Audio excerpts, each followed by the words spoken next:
Hi friends, welcome to our channel. Brahmamudi serial next ఎపిసోడ్లో ఏం జరగబోతోందో ఈ వీడియోలో చూసి తెలుసుకుందాం.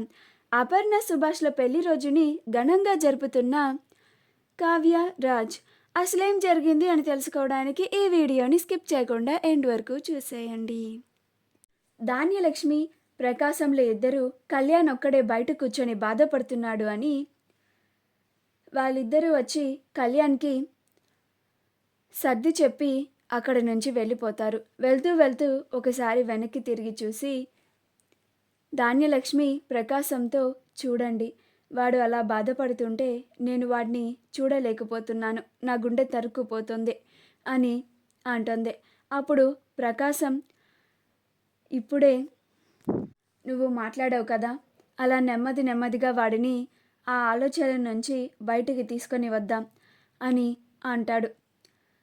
తల్లిదండ్రులుగా మనం వాడికి ప్రతి విషయంలోనూ తోడుగా ఉండాలి, వాడిని సపోర్ట్ చేయాలి. వాడు ఏం చేస్తానన్నా కానీ మనం వద్దు కాదు అని అనకూడదు అని అంటాడు. అప్పుడు ధాన్యలక్ష్మి అలాగే అండి అని ఇద్దరు లోపలికి వెళ్తారు. కళ్యాణ్ అక్కడే కూర్చొని తనలో తానే బాధపడుతూ ఉంటాడు. అలా కళ్యాణ్ ఒక్కడే బయట కూర్చొని బాధపడడం కావ్య చూస్తుంది. అప్పుడు కావ్య వెంటనే కళ్యాణ్ దగ్గరికి వచ్చి, ఏంటి కవి గారు ఇది, మీరు ఇలా ఒక్కళ్ళే కూర్చొని బాధపడితే ఎలాగా చెప్పండి అని అంటుంది. అప్పుడు కళ్యాణ్, మరింకా నన్నేం చేయమంటారు వదిన అని అంటాడు. అప్పుడు కావ్య, ఇప్పటి వరకు జరిగిందేదో జరిగిపోయింది, దాన్ని ఒక పీడకల అనుకొని మర్చిపోండి అని అంటోంది. అప్పుడు కళ్యాణ్, జరిగింది ఒక పీడకలలాగా మర్చిపోలేకపోతున్నాను వదిన.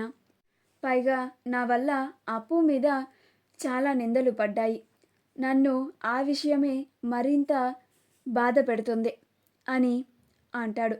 నేను అప్పుకి ఏమీ చేయలేనా వదిన, నా వల్ల అప్పుకి చాలా నష్టం జరిగింది, మీ పుట్టింటి కుటుంబానికి కూడా చాలా పరువు పోయింది అని అంటాడు.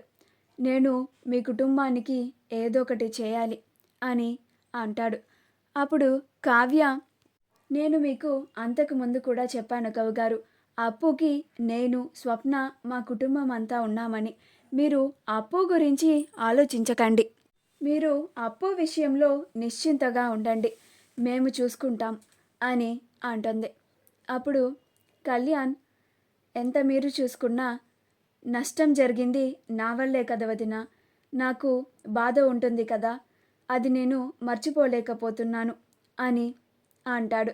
అప్పుడు కావ్య, మీరు వాటన్నిటి గురించి ఆలోచించండి కవిగారు, ఇవాళ ఏంటో తెలుసా అని అంటుంది. అప్పుడు కళ్యాణ్, ఇవాళ ఏముంది వదిన అని అంటాడు.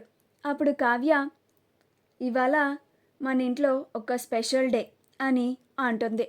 అప్పుడు కళ్యాణ్, అవునా, ఏంటా స్పెషల్ వదిన అని అంటాడు. అప్పుడు కావ్య, ఈరోజు మీ పెద్దమ్మ పెద్దనాన్నది పెళ్లి రోజు, మర్చిపోయావా అని అంటుంది. అప్పుడు కళ్యాణ్, అవునా వదిన, నేను మర్చిపోయాను, ఇప్పుడే నేను వెళ్ళి పెద్దమ్మకి పెద్దనాన్నకి విషెస్ చెప్పి వస్తాను అని అంటాడు.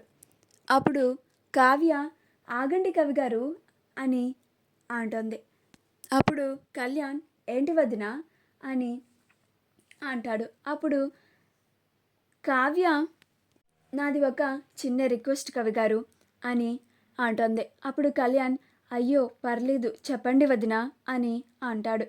అప్పుడు కావ్య, ఈరోజు మీ పెద్దమ్మ పెద్దనాన్నలది పెళ్లి రోజు కనుక అది మీ పెద్దమ్మ పెద్దనాన్నల మధ్యన కొంచెం దూరం వచ్చింది కాబట్టి వాళ్ళిద్దరిని కలపడానికి ఈరోజు అందరి కలిసి సెలబ్రేట్ చేద్దామని అనుకుంటున్నాము.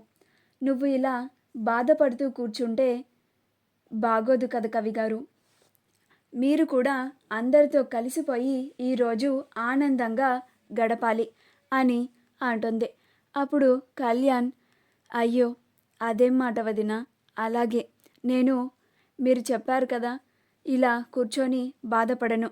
పైగా నేను ఇలా కూర్చొని బాధపడుతూ ఉంటే పెద్దమ్మ పెదనాన్న కూడా ఇద్దరు బాధపడతారు అని అంటాడు. అప్పుడు కావ్య మీ పెద్దమ్మ పెదనాన్నే కాదు ఇంట్లో అందరూ బాధపడతారు అని అంటుంది. అప్పుడు కళ్యాణ్ అలాగే వదిన, మీరు చెప్పినట్టే చేస్తాను. ఏమైనా బయట నుంచి తీసుకురావాల్సిన ఏమన్నా ఉంటే చెప్పండి, నేను ఏర్పాటు చేస్తాను అని అంటాడు. అప్పుడు కావ్య అవేం లేదులేండి, నేను ఏమన్నా తీసుకురావాల్సి ఉంటే చెప్తాను అని అంటుంది. అప్పుడు కళ్యాణ్ అలాగే వదిన అని అక్కడి నుంచి వెళ్ళిపోతాడు. ఆ తరువాత సాయంత్రం జరగబోయే ఫంక్షన్కి అన్ని ఏర్పాట్లు చేసుకుంటారు. సాయంత్రం అవ్వగానే అందరూ రెడీ అయ్యి వచ్చి హాల్లో కూర్చుంటారు. అప్పుడు కళ్యాణ్ వెళ్ళి అపర్ణకి సుభాష్లకి పెద్దమ్మ పెద్దనాన్న హ్యాపీ యానివర్సరీ, నన్ను ఆశీర్వదించండి అని వాళ్ళిద్దరి దగ్గర ఆశీర్వాదం తీసుకుంటాడు. అప్పుడు అపర్ణ సుభాష్లు ఇద్దరు లే నాన్న అని సంతోషంగా ఉండు నాన్న అని దీవిస్తారు. అప్పుడు అపర్ణ నువ్వు సంతోషంగా ఉంటేనే ఈ ఇంట్లో అందరూ ప్రశాంతంగా అందరూ కూడా సంతోషంగా ఉంటారు నాన్న అని అంటుంది. అప్పుడు కళ్యాణ్ అలాగే పెద్దమ్మ అని అంటాడు. సరే, ఇప్పుడు అందరం గేమ్స్ని స్టార్ట్ చేద్దామా అని కళ్యాణ్ అంటాడు. అప్పుడు ధాన్యలక్ష్మి ప్రకాశంలో ఇద్దరు కళ్యాణ్ అంతా యాక్టివ్గా ఉండడం చూసి చాలా ఆనందిస్తూ ఉంటారు. అప్పుడు అందరూ ఓకే స్టార్ట్ చేద్దాం అని అంటారు. అప్పుడు కళ్యాణ్ పెద్దమ్మ నీకు నానమ్మ చెవిలో ఒకటి చెప్తుంది, అది నువ్వు పెద్దనాన్నకి సైగలు చేసి చెప్పాలి. పెద్దనాన్న నువ్వు పెద్దమ్మ సైగలు చేసిన దాన్ని బట్టి దాన్ని నువ్వు నోటితో చెప్పాలి అని అంటాడు. అప్పుడు అపర్ణ సుభాష్ల ఇద్దరు ఓకే అని అంటారు. అప్పుడు అలాగే అయితే పెద్దమ్మ నువ్వు నానమ్మ దగ్గరికి వెళ్ళి ఆ మాట చెప్పించుకో అని అంటాడు. అప్పుడు అపర్ణ ఇందిరాదేవి దగ్గరికి వెళ్తుంది. అప్పుడు ఇందిరాదేవి అపర్ణ చెవిలో నిన్నే ప్రేమిస్తా అని చెప్తుంది. అప్పుడు అపర్ణ అది విని అని ఆశ్చర్యపోతుంది. అప్పుడు కళ్యాణ్ పెద్దమ్మ ఇప్పుడు నువ్వు అది పెద్దనాన్నకి సైగలు చేసి చెప్పాలి అని అంటాడు. అప్పుడు అపర్ణ అలాగే కళ్యాణ్ వస్తున్నాను అని అపర్ణ సుభాష్కి సైగలు చేస్తూ ఉంటుంది. అప్పుడు సుభాష్ మొదటిసారి ప్రేమ అని అంటాడు. అప్పుడు అపర్ణ కాదు అని సైగలు చేస్తూ నువ్వు నేను అని అలాగా సైగలు చేస్తూ ఉంటుంది. అందరూ చాలా ఇంట్రెస్టింగ్గా ఎగ్జైటింగ్గా వాళ్ళిద్దరిని చూస్తూ ఉంటారు. కాసేపు ఆగిన తర్వాత సుభాష్ నిన్నే ప్రేమిస్తా అని చెప్పేస్తాడు. అప్పుడు అందరూ క్లాప్స్ కొడతారు. అలా అందరూ ఆనందంగా గడుపుతూ ఉంటారు. మా వీడియో కనుక మీకు నచ్చినట్లయితే లైక్ చేయండి, షేర్ చేయండి, మా ఛానల్ని సబ్స్క్రైబ్ చేసుకోండి, పక్కనే ఉన్న బెల్ ఐకాన్ని క్లిక్ చేయడం మాత్రం మర్చిపోకండి.